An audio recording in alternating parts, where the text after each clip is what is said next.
Hello, Johnny Johnson back again. Now we are installing the gs2 chip power module to a Nissan elgrand 3.5 V6. As I explained all before, Japanese import, all that. I haven't got a clue about the engine or whatever. It's all Japanese and I'm English, so it's a bit hard to. Now I have finished the installation, as you can tell.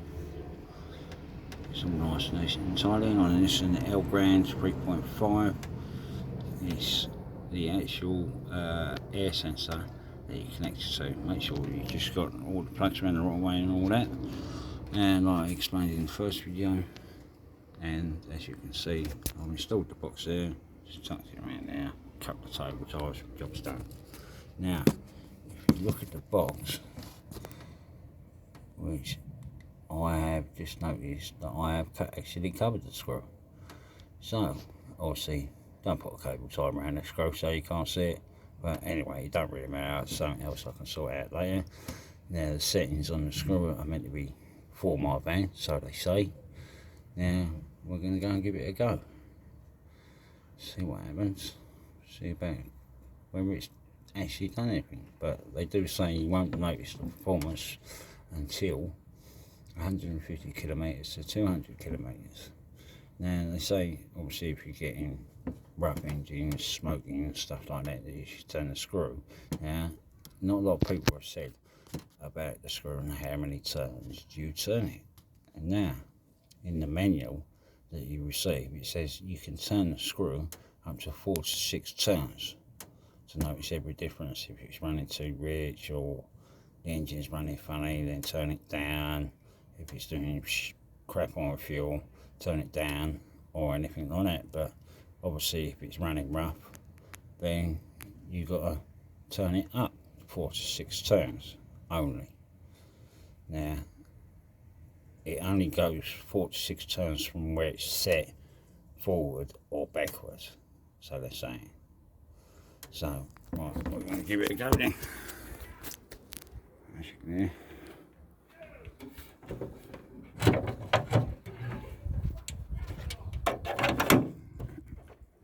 So it's maybe. Yeah, here we go then. It's all connected up. I haven't touched it.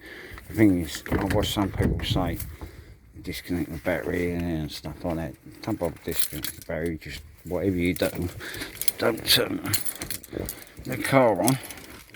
Of course, so hot in here, it's like 41 degrees at the moment in England. It's to us, friggin' hot. Right, we're going to go for, as you can see, it says if you're getting your warning lights up on the dash, to run it. If it doesn't go off, to disconnect it, and after a certain amount of time of running, it will set back to your factory settings. Right, here we go then. Let's have a look. Turn it on.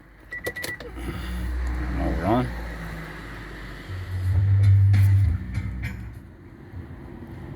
Nothing's happening. Turn it. So it's making a lot of noise. Turn it off. Now I don't know. Here we go then. As you can see, the engine management lights up in the corner. I'm going for ignition. Houston, we are going for ignition. Oh, look at that. She's on. And I have no warning lights on. That's a good sign. Engine sounds like it did. Give it a little rev, see what happens. Ooh. I have noticed the needle does bounce up quite a bit quicker. Right, let's take her for a drive then. I'm going to have to go for a drive because I'm switching more things not coming in. Right, we're going to have to sort of stick it in this man here. And then I'm going to show you a little bit of standard. This is in England, not in America. And everyone know that, don't forget, this is on a Nissan elgrand. This is not your Honda Super Type R, not your Mustang. Not your Porsche, definitely not your Ferrari, but she's an handy motor. Let's take her for a spin. Right. Let's see what happens.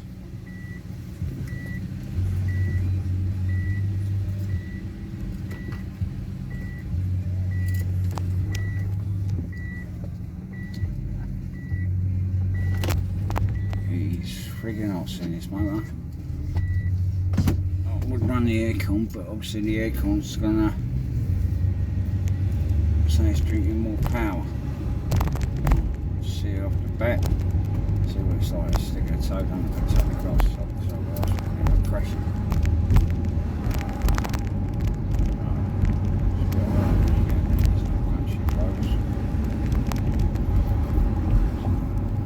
The trouble is where I live is 30 mile an hour. See what I'm saying down the road.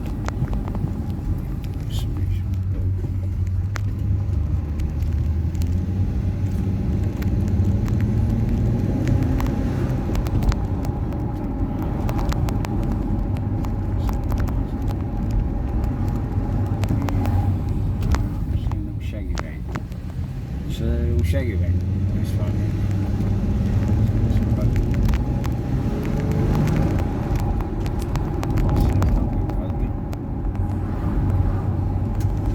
This is semi-automatic, so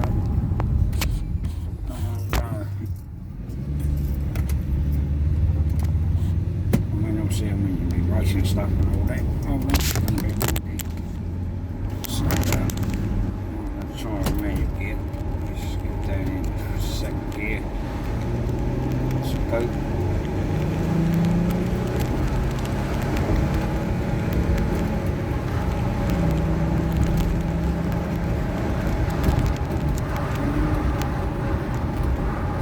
Tell really. My van was running out slow anyway when I put the K&M filter in. But then they do say if you mess the sensor is not either a new one or a dirty one, then it's not going to give the chip a full fix. So I don't know, let's swing around. This is the only roads I know that so I ain't got to speak to me.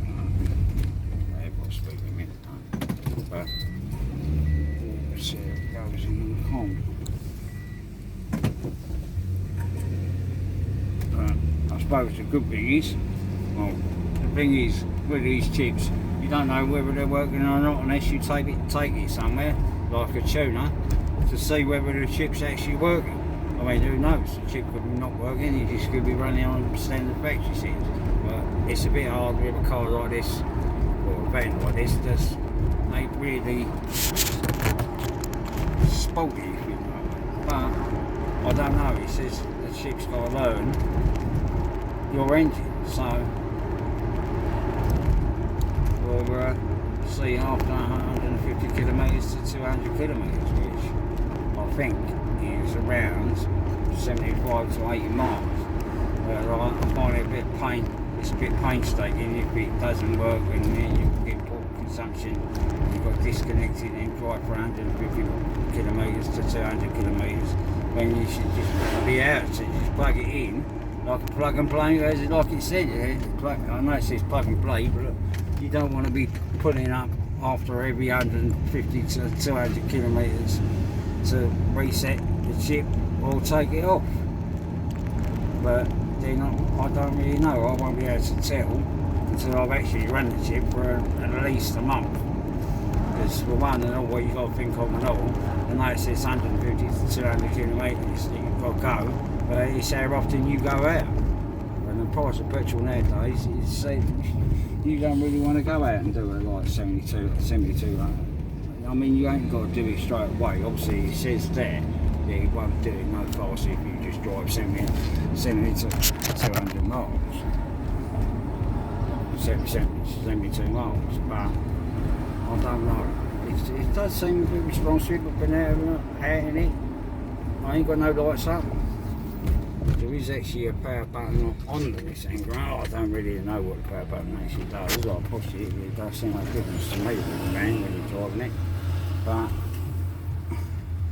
well, I'll have to see how she goes. I mean, don't forget this is 3.5 V6, which